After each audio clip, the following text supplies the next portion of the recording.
क्या आपने कभी वो चुप्पी महसूस की है जो जोर से चिल्लाती है? वो खामोशी जो किसी अपने के साथ होने के बावजूद अंदर तक अकेला कर देती है।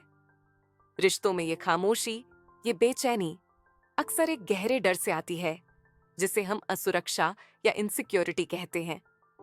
आज हम इसी भावना की गहराई में उतरेंगे, समझेंगे कि ये क्यों आती है, कैसे रिश्तों को प्रभावित करती है और इससे बाहर निकलने का रास्ता क्या है।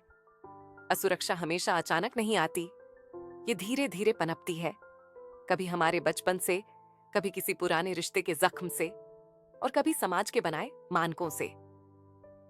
जब हमें बार बार ये महसूस कराया जाता है कि हम पर्याप्त नहीं हैं, तब ये बीज बोया जाता है।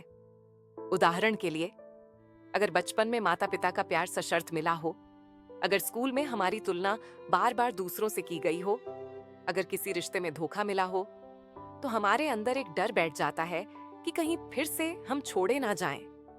और यहीं से शुरू होती है असुरक्षा की यात्रा। इनसिक्योरिटी बहुत सटल होती है।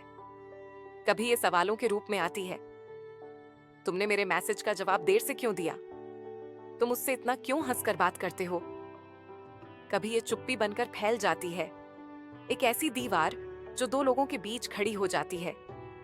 कभी हम ओवरथिंक करने लगते हैं, क्या वो अब मुझसे प्यार नहीं करता? क्या मैं अब उसके लिए खास नहीं रही? और धीरे धीरे ये डर प्यार से ज्यादा भारी हो जाता है। रिश्ते में खुलापन खत्म होने लगता है, बातचीत कम हो जाती है और जब संवाद नहीं होता तो गलतफहमियां बढ़ती हैं। क्या असुरक्षा हमारी गलती है? नहीं, असुरक्षा एक भावना है, जैसे डर, गुस्सा या उदासी। ये हमारी इंसानियत का हिस्सा है। गलती तब होती है जब हम इस भावना को पहचानने की जगह इसे छिपाने या दबाने लगते हैं, या फिर इसका सारा बोझ अपने पार्टनर पर डाल देते हैं। हमें ये समझने की जरूरत है कि असुरक्षा को मिटाने का रास्ता बाहरी नहीं, अंदरूनी होता है।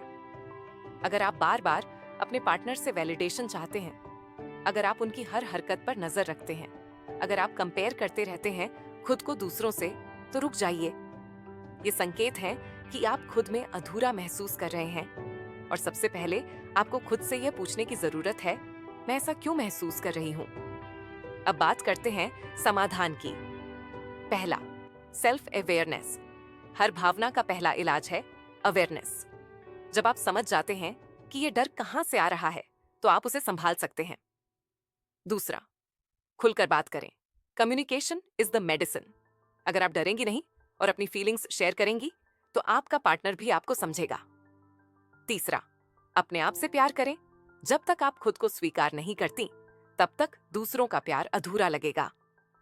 चौथा, बाउंड्रीज बनाएं। हेल्थी बाउंड्रीज आपको सिक्योर महसूस कराती है। हर समय चेक करना, ट्रैक करना, ये प्यार नहीं, नियंत्रण होता है। पांचवा, हीलिंग पर ध्यान दें। मेडिटेशन, जर्नलिंग, थेरेपी, ये सब टूल्स हैं जो आपके अंदर की गहराई तक जाकर हीलिंग करते हैं। अब बात करते हैं कि पार्टनर का क्या रोल होता है। अगर आपका पार्टनर आपको बार बार गिल्ट फील कराता है, आपकी इनसिक्योरिटीज का मजाक उड़ाता है, तो ये रेड फ्लैग है। सच्चा रिश्ता वो है जहां आप अपनी कमजोरियों के साथ भी सेफ महसूस करें, जहां दोनों एक दूसरे की मदद करें, न कि कंपटीशन करें। पार्टनर को चाहिए कि वो सुने, समझें और रीअश्योर करें, लेकिन साथ ही आपका खुद पर काम करना भी जरूरी है। एक बार खुद से जुड़ जाएं, तो दुनिया का कोई भी रिश्ता आपको अस्थिर नहीं कर सकता। खुद से मिलिए, बिना फिल्टर्स के।